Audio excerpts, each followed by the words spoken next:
Hi everyone, in front of me I've got OPPO Reno7 and let me share with you how to check IMEI and serial number on this device.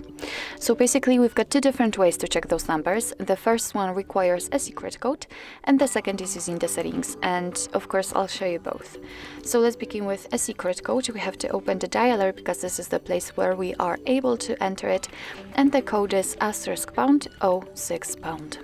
And as you can see, thanks to this code, we are provided with both IMEI numbers for both SIM slots.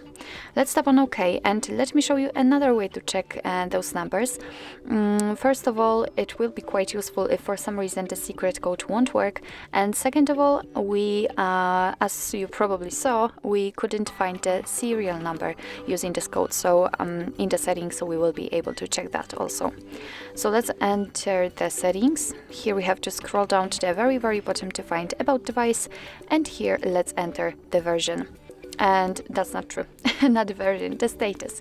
And as you can see right here, we've got both IMEI numbers for both SIM slots, and here we've got the serial number of this device.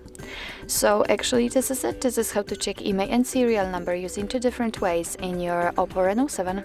Thank you so much for watching. I hope that this video was helpful, and if it was, please hit the subscribe button and leave the thumbs up.